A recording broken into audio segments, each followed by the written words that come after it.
there are things that we'll always learn and happen to us. It's just a matter of how fast we get to that point. Something travel has taught me, or maybe, come up with this belief that I believe we have like these end destinations, like on a GPS, but it depends what route you take. So I think I'm getting to that destination faster, but I do believe it's always instilled within us. It's just what experiences kind of bring that out sooner than later.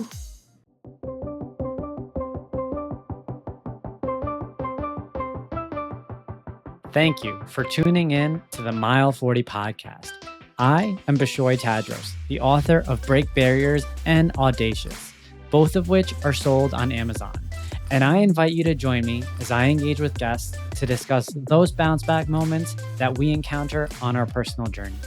Mile 40 is a forum to learn about how athletes, professionals, and leaders of all backgrounds stare down moments in life where the only option is to rise up. The Mile 40 podcast strives to remind listeners that the comeback is always greater than the setback. Welcome back to another episode of the Mile 40 podcast. Thank you all for continuing to tune in. I greatly appreciate it. What an incredible year it's been. And without you all, the show, like I say over and over, it wouldn't be where it is today. If you haven't already, please be sure to hit subscribe if you're listening on Spotify, Apple Podcasts, YouTube. Check out the show notes. Pick up a copy of Break Barriers or Audacious. It means the world to me. And again, thank you to you as well as all the guests who've really helped us get to this point. Today's guest is Paige Goldstein. She's a digital creator, entrepreneur, and global nomad who lives a soul-led life, grounded in authenticity, travel, and personal transformation.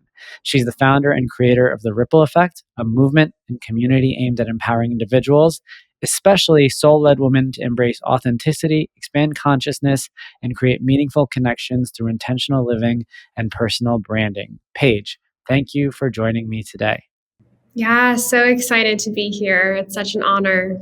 I really appreciate you for, not only being here, but being a proponent of helping this community grow. I know you have ties to a couple of the guests who've been on the show.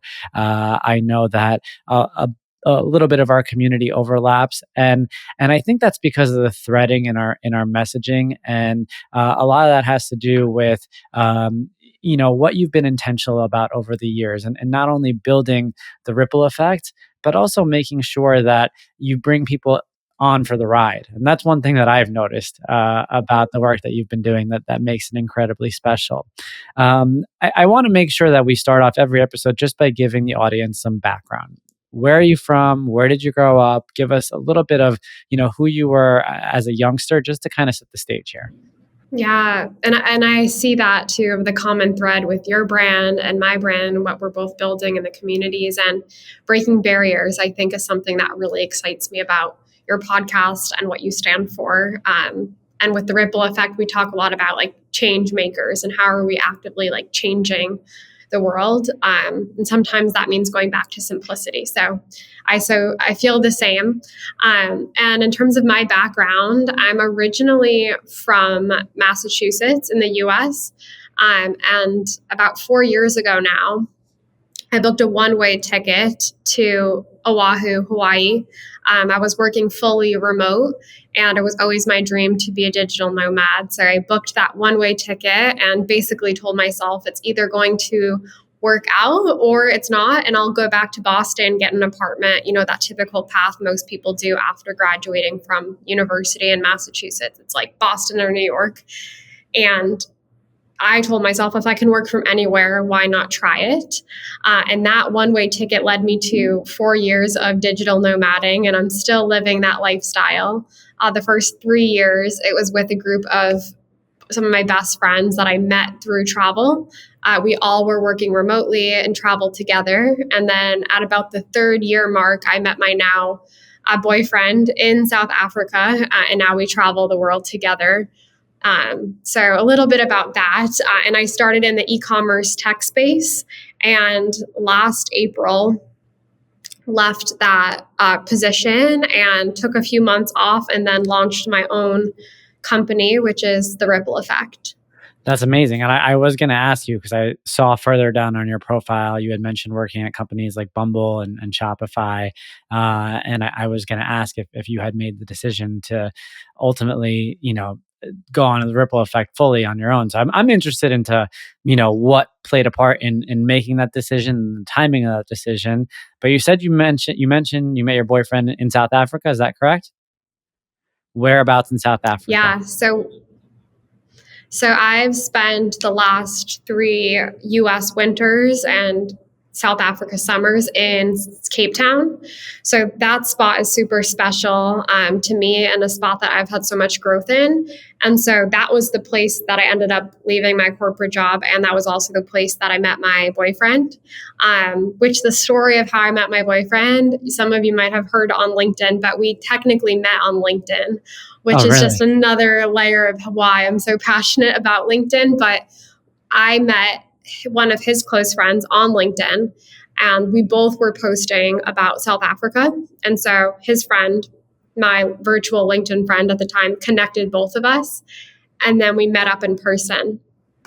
And so that's how we ended up meeting.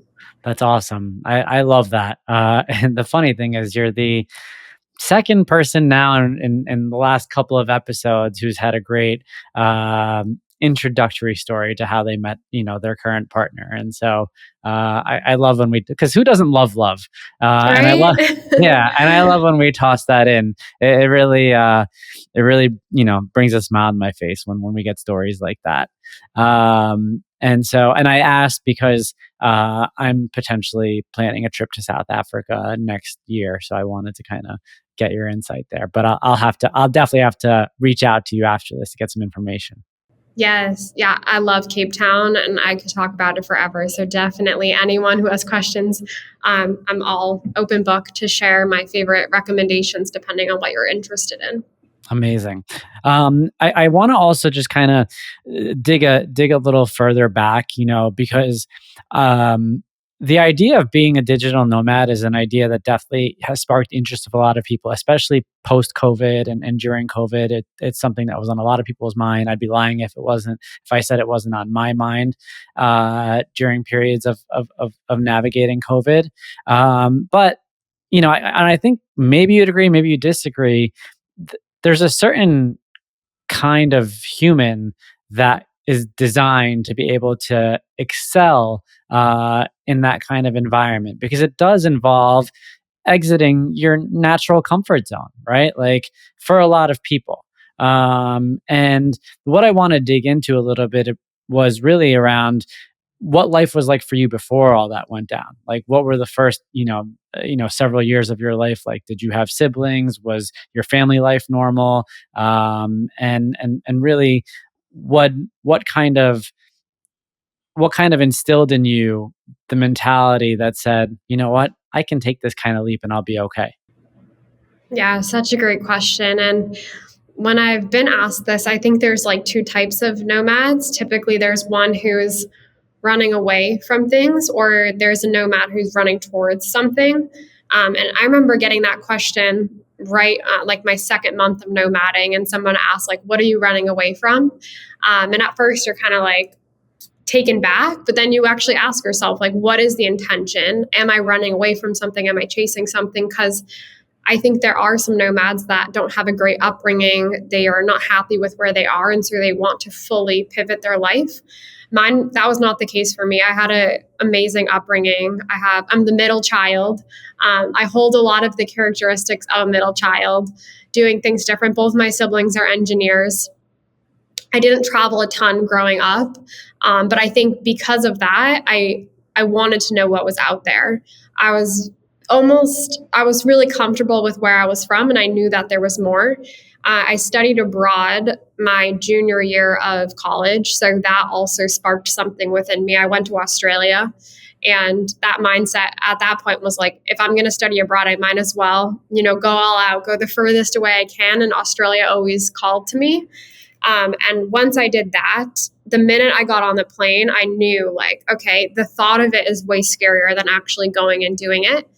And once I was out to go, everything kind of flowed into each other. And so, yeah, for myself, I've always had the dream of traveling.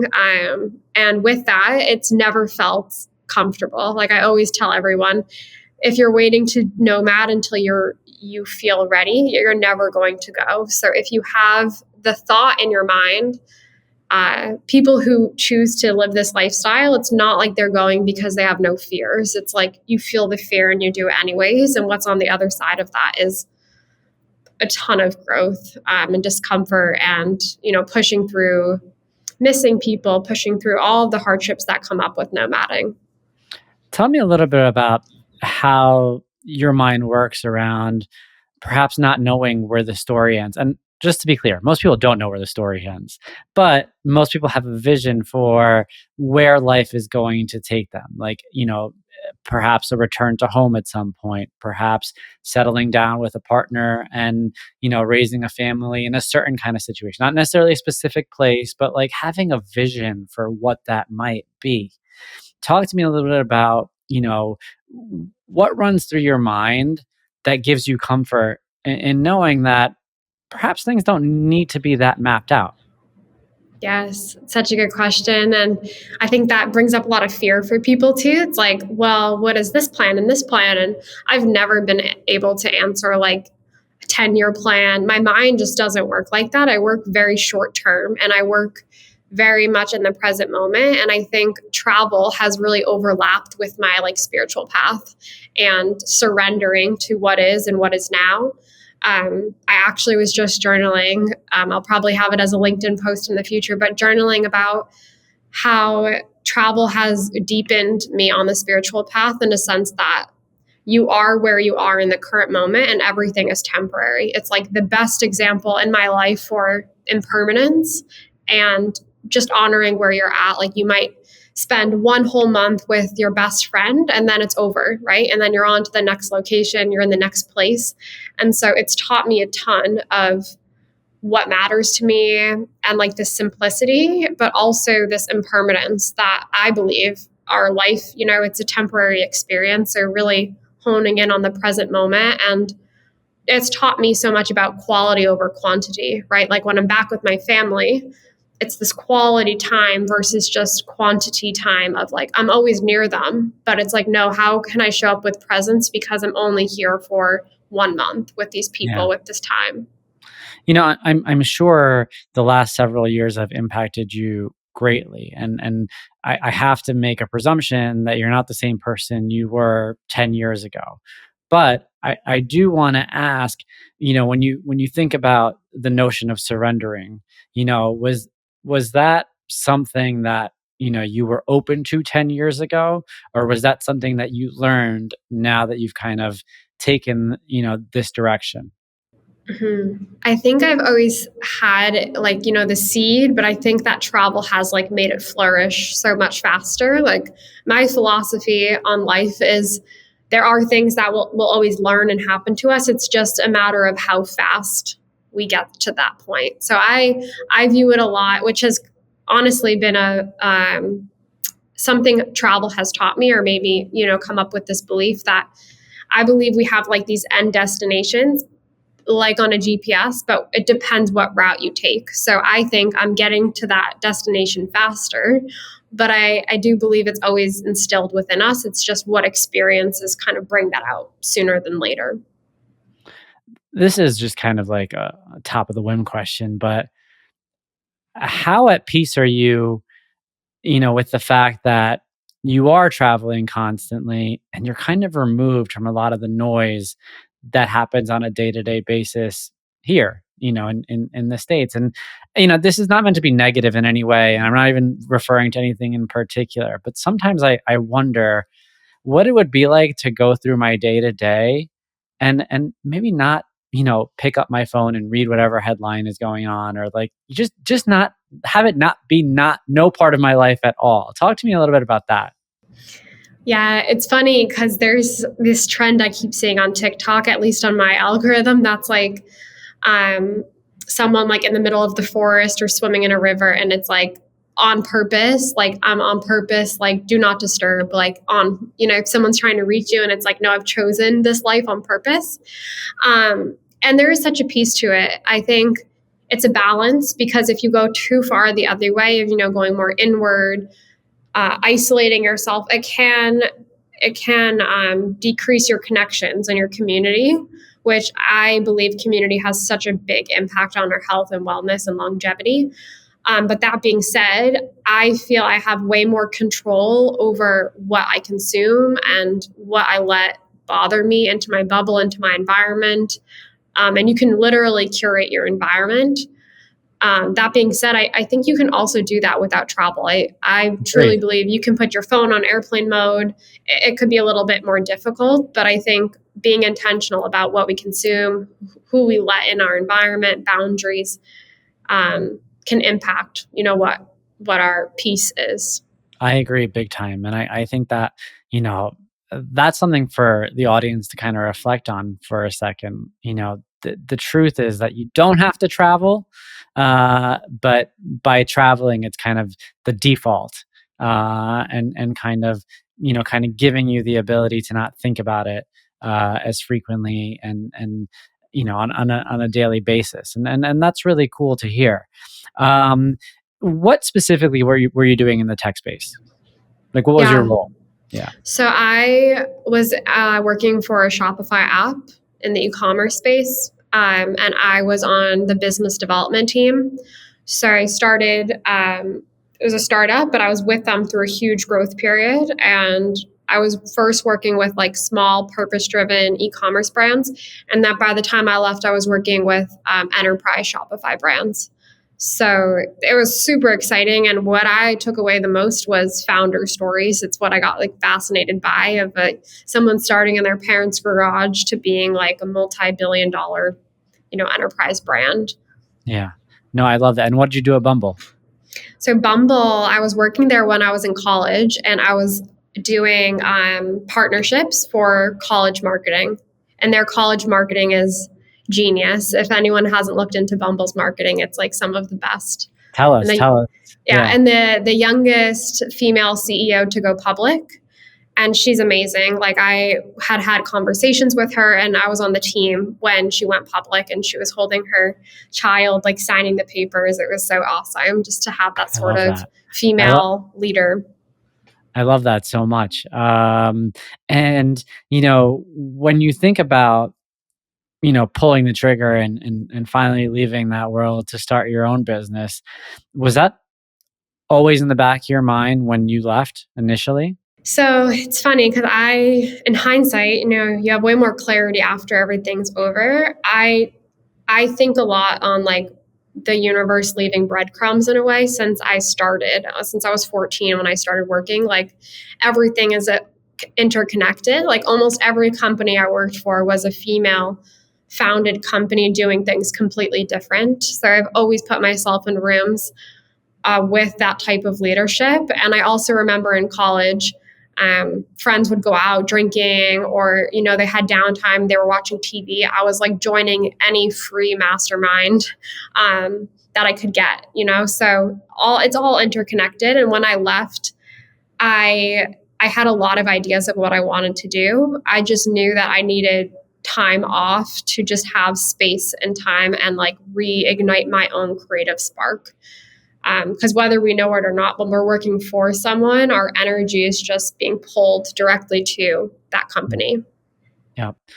Did you always feel like this was your mission? Like, did you feel connected to this mission before it actually became what it is today?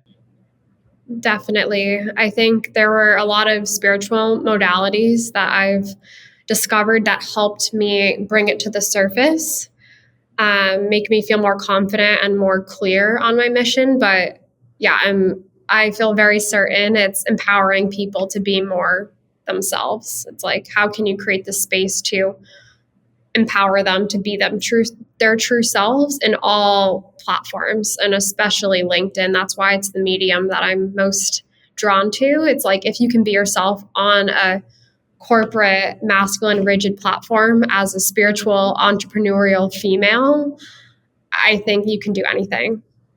I love that so much, and I couldn't agree more. And I think that is why you and I have the synergy, because one of the things that I was very conscious about from when I started to really show myself on LinkedIn was I'm not going to be someone I'm not. I'm going to show up who I am fully and authentically.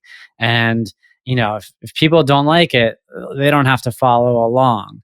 But I think that's something that was truly missing from the LinkedIn ecosystem, and I think it's working. Like, I feel like it's working. I feel like the results are there. I'm sure you would agree with that.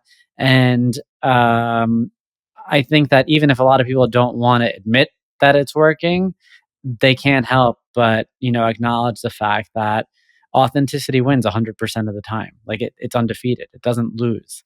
And especially now in the age of AI, you know, you can know when someone is not being authentic. Right. And so I feel like it really is the right angle to go about navigating LinkedIn. Yes. And you're not for everyone. And I think that's the fear. Like a lot of the work that I help clients with, it's this inner work. It's our fear of being seen and it's our fear of being rejected. And that's why some people have these polished personal brands because they're trying to appeal to everyone. When in turn, you're not appealing to the exact person you're supposed to be connecting with. Um, and you're weeding out the people you're not for, and you're directly magnetizing the people that are aligned. Got it. Got it. No, I agree. So, how long has it been since you started the ripple effect? So it's wild. I was just reflecting on this because I had the idea and the vision of the name and the program and how I was going to structure it at the beginning of October of last year. Okay. So it's about to come up on like a year of like getting that insight of creating this. And I launched my first cohort in December of last year. Okay. Got it. And how many iterations have there been? So right now we're on the fourth. Okay, got it. And when you think about the challenges that must have come up, I were they has anything caught you off guard? I would say I'm honestly blown away by the impact and the fulfillment. I knew I would feel fulfilled, but the amount of joy I find in coaching is beyond what I thought was going to happen. I feel like super invested in the progress and seeing the shift from like some people, multiple women have left their corporate jobs during the program. When they came into the program, they were like gung ho on that. And then by the end, they have this shift of like, I have a bigger mission here, I have a bigger purpose, and I'm actually going to start this company. And so just witnessing that has been like life changing for me. And then to be able to watch them step into their power and their authenticity, um, that I think has been just the biggest eye opener of like what is possible, especially as more women come in and there's like this bigger effect. They speak their truth, inspire someone else to speak their truth. And then that's like the ripple effect in action. If you know me, you know that I like to look good and feel good. As an endurance athlete who trains daily, I need my wardrobe to fit the mold. Roan creates performance-driven clothing for your active lifestyle. Each piece is designed for versatility and made with integrity to outfit you for an active life lived on your own terms. The Roan promise is to help you move forever forward. Use code MILE40 for 20% off online and in-store for new customers only. Visit www.rhone.com, that's Rhone spelled RHONE, or find your local store and move forever forward starting today. You use the phrase step into their power, and I love that. And what I love about that is I know another high performance female coach who leads a business, who's doing something similar to you. And a lot of her content is centered around that phrase of helping women step into their power. And my question to you is clearly the both of you have identified not only is there a need for this, but that there's a huge appetite and there's a lot of value that you can bring. And I'm not even talking about a business perspective value. I'm talking about as women helping women. There's a lot that you guys can bring to the table here. And I think what I want to help the audience understand is what has been the gap that has brought this to the forefront now as the thing that you're fundamentally solving for, right? Where has this need come up from? And I know it's probably been over, several years of human evolution that got us here, but I'm interested in your take just so we can all level set, like, because there's probably a lot of people who see the work that you're doing that perhaps don't truly understand how we got here to begin with. Yes. So a few things come up. The first is my personal experience of my mission and my why is when I left my corporate job. I was posting consistently, had built my brand, I think at that point to about like 10K on LinkedIn. And basically, I had two choices. I was like, well, I just left, so I don't have this title. So I can either stop posting or I can just keep posting authentically without this title. And actually, in this moment, I'm going to have way more insights and growth and downloads being, with no title, just like discovering who I am as myself without a company. And that deserves to be on here. And it was that point of view that I wanted to see on LinkedIn. So I'm creating this for like what I wish I saw. And when I left, I thought I was crazy. I was like, I have unlimited PTO. I'm working remote. This is a great company. I have all the perks. Yet I want to leave. And I wish I saw people stepping into their truth and saying, this is natural. This is how you evolve. This is how founders are made. And I never saw that. So I was looking for that role model. And then on the spiritual side, I was meeting people who, held retreats, were Reiki instructors, had all of these gifts, and they were healers and they were light workers, and they deleted LinkedIn or they've never downloaded it because they're like, I'm not in corporate. That's like, why would I ever talk on there? And these are the voices that will awaken society. These are the voices that are going to change the world beyond just, VP of sales, VP of marketing. It's like, it's deeper than that. It's the healers, it's the teachers, it's the thought leaders in the spiritual space. And my mission is to get more light workers on LinkedIn who are here to, awaken society during this timeline, during this point in our history. I agree with you. And I love that so much. And, yeah, I can't help but ask, when you had made the decision, talk to me about some of your own fears, right? Like, was there ever a point where you made the decision and then you were like, what the hell did I just do? And why did I just do that? And, because you can have a lot of conviction when you have a steady paycheck. Once you lose that security, it's easy to kind of question a lot. Did you have that moment? 100%. I think anyone who says they haven't, it's not true, and it's natural. And I think what this process has taught me is to like further on my spiritual path, but like observe my thoughts, because I don't believe that every thought that I have is actually true. I believe that it's fear, it's our conditioning, and it's our bodies trying to protect us. But anytime I meditate, anytime I go into nature, it's so clear that this is the right path. It's just our thoughts are this layer of protection of like, what are you going to do? When is your next paycheck? Is this going to work? What does your family think? What do your friends think? And it's being so clear in your vision and your purpose that you're going to make it happen. And just following that. And then also surrounding yourself with other people who have the same wavelength, who are on the same wavelength as you, and like really protecting your energy so that you don't absorb other people's fears when you're doing the work on, staying focused on this end result and this end goal. Because this podcast is very much, based on the guest and the story of the guest, I just want to ask, how is all this being received by your loved ones, family back home? Like, did this catch them off guard? Yeah, so as I mentioned in the beginning, I'm the middle child and I've always done things different. So I don't think it's surprising.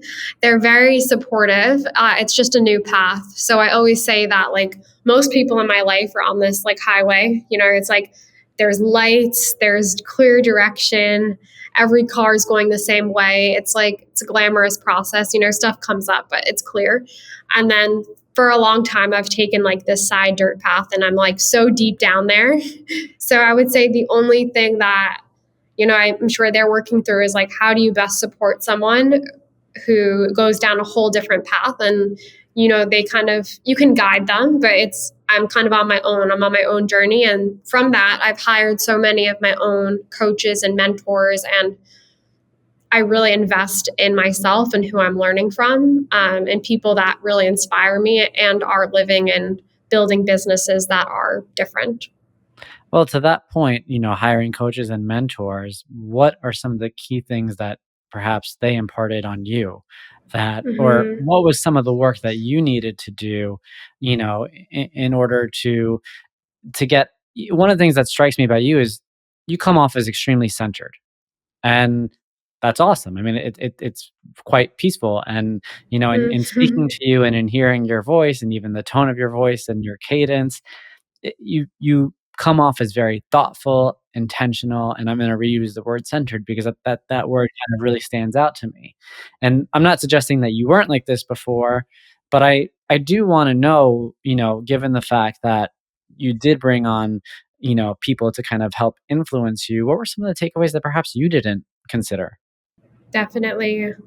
The first thing is that I was so scared to invest in a coach. And something that I've reflected on now is that it's so, especially in the US, not every country, but it's so common for us to throw a huge amount of money at universities and colleges, and we don't even blink an eye. We put like a ton on a student loan, and it's normal. And it's so interesting because we don't have that same mindset, I don't think, with hiring coaches. I think it's like, oh, like, why did you just invest 10K on this person that's going to help you? When I'm like, we invest way more in 1 year of studies, and you can argue which is more valuable. I I think I, really, I agree with you with what you're saying, just yeah. for the record. Depends what you're studying, of course. But that was the first thing I learned was you aren't going to like, I felt so nervous, like, oh, is this a smart investment? This is a lot of money. And it changed my life. Investing in yourself, it's like you are your most permanent investment. So why not like pour into yourself? And then on the flip side, I'm coaching other people. So the more I invest into myself, the more valuable I am as a coach, right? And so that was the biggest aha for me. And like, you're pouring into yourself. And another piece is meditation and breath work. Those directly came from two different mentors. One was breath work and one was meditation. And I mean, sure, I could have found this on my own, but learning from where they were at, getting the cues and instructions of how to implement these into my life also shifted everything. And to your point about like the centered piece, I would say it comes down to like my daily meditation every morning, and then breath work for moving through emotions and like recentering as well. Out of curiosity, is fitness a part of your regimen? Yeah. Yes. And that's something that I was more focused on, I would say, before nomading. I think a hard part, like a negative to nomading, is your fitness. You're keeping up with that gets extremely difficult. It's possible, but when you're constantly changing locations and you're somewhere for 2 weeks, I find it hard to prioritize. Like, okay, I'm going to go to the gym when maybe I'm in Greece for 2 weeks. I'm like, I'd rather just walk or go for a run. That being said, yoga, the physical practice, asanas of yoga, I practice thoroughly every single week, and weightlifting, spin classes, biking, I also love. Are you currently in South Africa recording right now? I am in Maine in the Oh, US. oh, Yeah. okay. Got it. Yeah. Got it. Yeah. I guess now that you have a boyfriend in South Africa, is that where you're gonna be spending a lot of your time, or are you gonna be jumping around? So my boyfriend, we met in South Africa, but he is American. Oh, got it. So Sorry. Yeah. it's okay. So we're together in Maine. We plan to be here for until the end of November, and then we'll begin traveling again. So nothing is set in stone yet, but our plan is likely Mexico and then to Asia. And I have yet to do Thailand and Bali. So those are on the radar coming up. Amazing, amazing. Thank you for clearing that up. I thought you were Yeah. in South Africa, and I thought that yeah, okay. So now we got some clarity on that. I have so many questions I can ask you and so many ways I can go about this. But, the thing that I really, really want to dive into is, um, when you think about some of those initial fears that you had, and you talk about hiring a coach to help you through those fears. And look, you don't know what you don't know. And for the audience, just to have some perspective, the first coach that I hired was actually a run coach. And you might think, all right, what does a run coach have to do with this? But it's very, very similar in the sense that you think you can find all the answers off the internet. There's a million apps out there, that could build a training program for me, which are probably exactly the same, uh, pieces of instruction that I'm getting from my run coach. However, the accountability factor is unmatched. And that's been my experience, with a run coach. And in seeing that, it's opened my eyes to the fact that maybe I should hire a business coach. Maybe I should hire a mindset coach.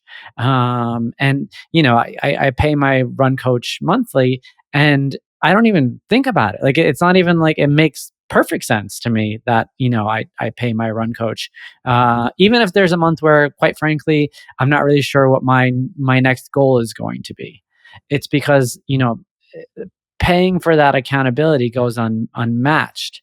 And my question to you is, when you think about overcoming those hurdles, and then you lean into the guidance of mentors and coaches, um, how much how much comfort do you have, in taking the notes that they've given you and applying them? Meaning, you know, they can only give you so much, but you still need to execute.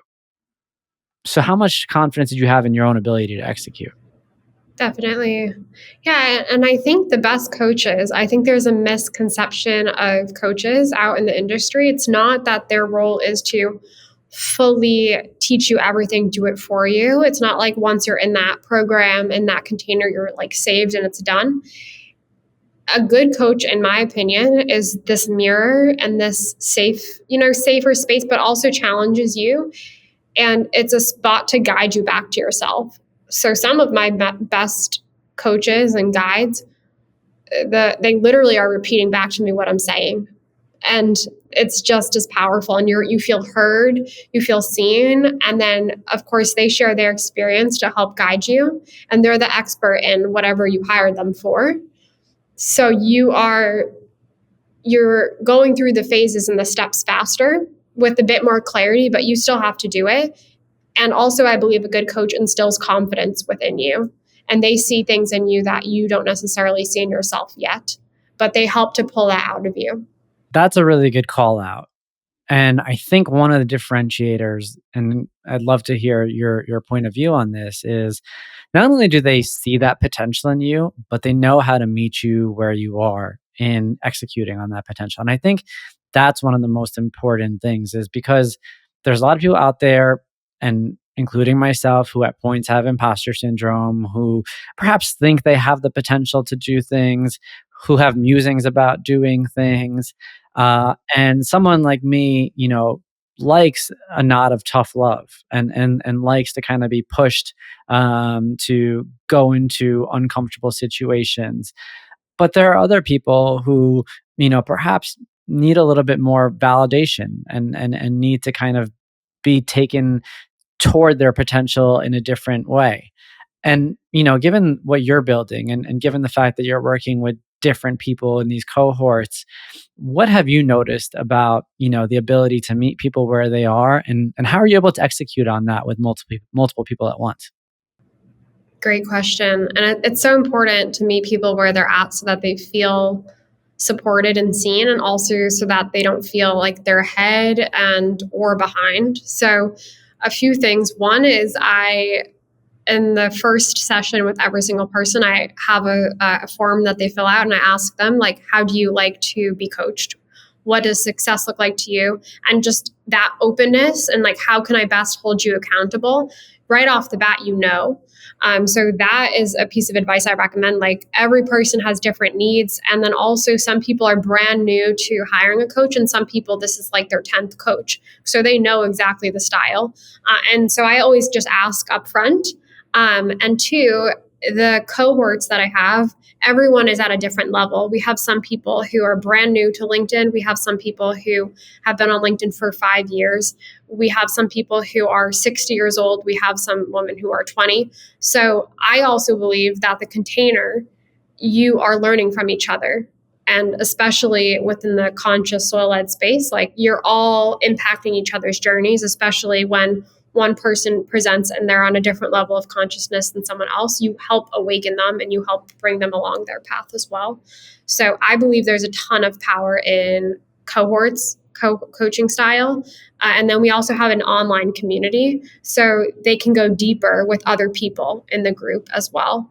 And that being said, as well, one on one coaching, if that's an option for anyone considering coaching, that's also powerful because then you're getting the coaches, one on one. You can act and go deeper with someone than in a group setting where maybe they're teaching to high level to everyone. One on one, you can go deeper into the weeds with like your specific roadblocks or concerns that you're going through.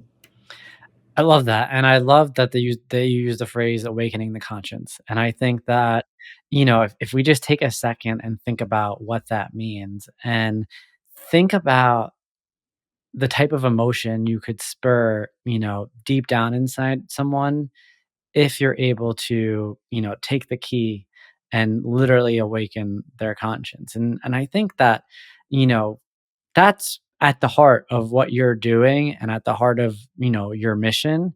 And I think that's what is incredibly rewarding and difficult about the work that you're doing. And so, I'd encourage the listeners to kind of just think about that for a second. I want to ask you, Paige, like outside of the work that you're doing, pretend, you weren't running this business. What are some of your sources of just happiness on a daily basis? I mean, I know you talked about journaling and meditation and yoga and the work that you do, but I just kind of want to get in your head a little bit, like what makes you happy? What drives your happiness? I love this question. I would say the first thing that comes up is I am a beach girl. Like anytime I'm near the ocean, at the beach, swimming in the sun, like I could lay at the beach for hours. I know there's some people that's their worst nightmare is to like 2 hours doing nothing, but I love that. So the beach and yeah, also just connection. Like I love finding new cafes. I cut out alcohol over a year ago now. So I'm more of now this like coffee shop girl. Like I'll have a coffee every day out because I'm like, I'm not going to the bars anymore. So exploring new cafes, farmers markets, and really just like connection, meeting new people. I also feel a lot of fulfillment in connecting people, just part of why I love LinkedIn, of course. But just like-minded people, community, connecting people, um, coffee shops, beaches. I'm on board with all those, and I'm exactly the same. I could sit on a beach all day. I stopped drinking, so, coffee shops all the time. Well as I'm always looking for a good farmer's market. So, I love that, and I wonder, when you think about intertwining those 3 things, what and obviously the community. What are some of the elements that you see in those experiences? Like, I think there's something incredibly peaceful about the sound of crashing waves. Like that's what I relate to when I'm, sitting at a beach for hours. I could sit there and just listen. I used to just listen to crashing waves to put myself to sleep at one point in my life. And, I think it goes back to centering ourselves. There's something about putting ourselves in these kind of environments, even if we're surrounded by the right kind of people that just bring us to center. And that's what I think about in hearing that. And I think so. What I'm trying to say is a lot of times our happiness is rooted in the things that kind of bring us that calm. And yeah, and I think that that's a really good kind of reflection on this whole conversation. Even when I think about you taking yourself all the way across the world, not knowing where it's going to take you, there is some peace to be found in uh, being in a different environment with different people and knowing that you're going to be okay. Yeah. I love that point about happiness because there's this image. I'll have to find it and send you it, but it's basically somebody being like holding happiness and everyone being like, where did you find that? Where did you get that? And they're like, I created it myself. And it's true. I think we search for happiness outside of us. Like we're always searching without even noticing. I truly believe when we go on a $100 plus shopping spree, probably more than that now with the cost of stuff, $1,000 shopping spree at TJ Maxx, Marshalls, you're at the mall, you are binge eating a ton of junk food. You're searching for this feeling of happiness. It's just in the ways we try to find it. And it's truly, I think, doing less, you come back home to yourself. And that's why I think over time travel, it feels good because when you can find that stillness and that home and that happiness within yourself, you can be anywhere. I agree. Happiness cannot be bought. It cannot be achieved. It's only created, and it's only created within. It can't be borrowed. It can't be. Yes, you can get energy. It's one thing to get energy from those around you, but you can't steal happiness. That's something that you ultimately have to create and then cultivate and protect. And I think that that's one of the key things that you learn as you just grow wiser. I think a lot of us spend a lot of time in life trying to chase it, perhaps trying to buy it in certain ways. And I think once you get to the realization that it's something that you create, there's a lot of peace that comes with that as well. And so, Paige, with that being said, this was such a fun conversation. I mean, like I got the transfer of peace from you. Uh, and that makes me feel good. And so, I'm not sure if there's anything additional that you want to add with regards to any of the upcoming work that you're doing, just so that everyone's fully up to speed with you. And I know we'll all be following you on LinkedIn, given that's a platform where you're doing a lot of your work. But I just want to make sure I give you the floor in case there's anything that you want to make sure the audience takes away from you. Yeah, I really enjoyed this conversation, all the different topics we touched on, and I could go deeper into any of them, especially the happiness piece. So thank you for bringing that up at the end. And yeah, the best way to stay in touch would be LinkedIn. So Paige Goldstein on LinkedIn, The Ripple Effect on LinkedIn as well. But I share every single day pretty much on LinkedIn. And we do have a cohort that will be coming up. So there's currently a wait list for that if you want to apply for that. And that link is in my bio on Instagram, TikTok, and LinkedIn. And I am taking on one-on-one clients as well. So that's a newer offering that I'm super excited for. And that's specifically for soul-led founders. The cohort right now is women specific. The one-on-one, anyone who feels aligned to what I share, to what I talk about for building your personal brand on LinkedIn authentically as a visionary soul-led founder. Just one question before I let you go. For the audience, define soul-led founder for us.